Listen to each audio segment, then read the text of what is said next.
Hello everyone, welcome to my channel Shilpa's daily life. আমার এই নতুন ব্লগে তোমাদেরকে জানাই অনেক অনেক ওয়েলকাম আর অনেক অনেক ভালোবাসা। তো সকাল সকাল এখানে বসে গেছি লিকার চা, চানাচুর দিয়ে মুড়ি আর একটু বিস্কুট নিয়ে। তো আজকে যাব বাবার বাড়িতে। তো এখন 10:30 মতো বাজে, আমি রেডি হয়ে বসে আছি, ব্যাগপত্র ওইদিকে রয়েছে। তো বোন আসলে বোনের সাথে যাব, চল বসে থাকি আর কি। আর এটা কিন্তু আমার অনেক দিন আগের করা ভিডিও, আমার সময়ের অভাবে আমি দেরি করে করে আপলোড করছি। তো রাখি পূর্ণিমার আগের দিনের ভিডিও এটা। আর রাখি পূর্ণিমার আগের দিন আমি গিয়েছিলাম বাবার বাড়িতে। এই যে বোন আমাকে আনতে এসেছিল, আর আসার পথে বাজার থেকে বেশ কিছু সবজিও বোন কিনে নিল। আর আমার একটু ওষুধপত্র কেনার ছিল, ভাবলাম একেবারে কিনে নিয়ে তারপরেই যাই। তো আমি ওষুধ কিনে নিলাম, কিনে নিয়ে দুই বোনে মিলে চলে গেলাম বাবার বাড়িতে। এখন কিন্তু মোটামুটি 11টার মতো বাজতেই যায়, কারণ কি বোন এসেছে 10:30টার দিক করে, তারপরে আমরা বাবার বাড়িতে এসেছি।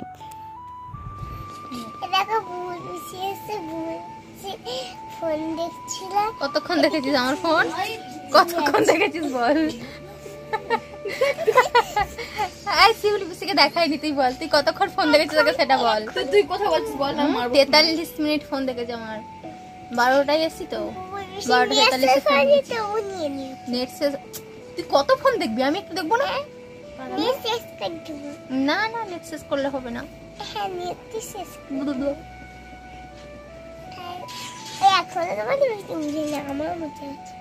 আমার ভালো লিপস্টিক, খারাপ লিপস্টিক। তোমার লিপস্টিকটা দাও, আমার লিপস্টিকটা নাও। আমি আনিনি, আমি ঘরে রেখেছি। ঘর থেকে নিয়ে আসছো? তুই জাগিয়ে নিয়ে আয়, তুই তো ঘর কিনে নিয়েছিস, জানিয়ে আয়। তুমি নিয়ে আসো। আমি পেয়েছি, তুমি নিয়ে আসো। না, আজকে দুপুরবেলা মা রান্না করেছিল এখানে মুগ ডাল, পটল চিংড়ি, কুমড়ো ভাজা আর চিংড়ি মাছ ভাতে। তো এটাই খেলাম। এখন বাজে প্রায় 6:30, বিকেল কত 4:30টার দিক করে ঘুমিয়েছি, আর এখন ঘুম ভাঙলো। চলো, এটা মা এনে রেখে দিয়েছিল, এখন এটা খাই, খিদে পেয়ে গেছে প্রচন্ড। চলো রায়কে ডাকলাম, রায় আসতে। তো মা সকালবেলা ডিম সেদ্ধ দিয়েছিল ভাতের মধ্যে খাবো বলে, বাট আমি সেই বেলা আর খাইনি, যেহেতু রোজ রোজ আমি একটা করে ডিম সেদ্ধ খাই, সেই হিসাবে দিয়েছিল। আর 2 পিস দিয়েছে, যেহেতু ভাইও খেতে ভালোবাসে। তো ভাইকে আমি একটু খাইয়ে দিচ্ছি আর আমি নিজে খেয়ে নিচ্ছি। একটু লবণ মাখিয়ে নিয়েছি, তো এই কারণে আর কি দুজনে মিলে খেয়ে নিলাম। বোন খুব একটা খেতে চায় না, পছন্দ করে না, তো সেই কারণে ওর জন্য দেওয়া হয় না, আমরা দুজন খাই বলে আমাদের দুজনের জন্য দেওয়া হয়েছে। আর আজকে বাপি সকালবেলা বাজারে গিয়েছিল, বাজার থেকে নিয়ে এসেছিল এই পেটাই পরোটা আর ডাল। তো ডাল পরোটা আমরা এটাকে ডাল পরোটাই বলি, খেতে কিন্তু আমার ভীষণই ভালো লাগে।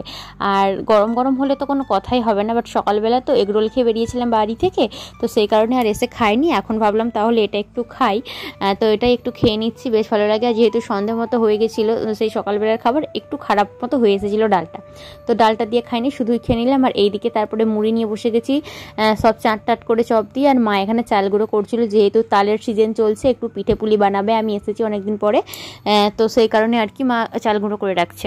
এই দেখো আমরা দুজনে ভূত সেজেছি। উঠে গেছে। কি মেখেছিস বলে দে, কি কি আছে বল, কই দে। এতে লেবু আছে, আর সেই পেস্টকে মাটির দুটো।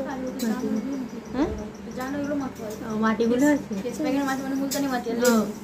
আর কি দিই বল? মাটি আর কি দিই বল? আর মানে আটা দিয়েছে একটু, না মতো তো নেই, শেষ তাই দেয়নি। আর তোর কাছে কি নিয়েছি বল? আমার কাছ থেকে শুধু মতো নিয়েছিস। তুই নিয়েছিস, আমি দেখিনি তো। দেখি আমি। এটাতে মা এখানে বানিয়েছিল সয়াবিন আলুর তরকারি, আর চপটা মাখানো হচ্ছিল পেঁয়াজ দিয়ে, আলু সেদ্ধ দিয়ে। তো এটাই ছিল রাত্রির খাবার, আমি মুড়ি খাবো। তো চলো আজকের মতো ভিডিওটা আমি এখানে শেষ করলাম। ভিডিওটি তোমাদের কেমন লাগলো অবশ্যই কমেন্ট করে জানিও।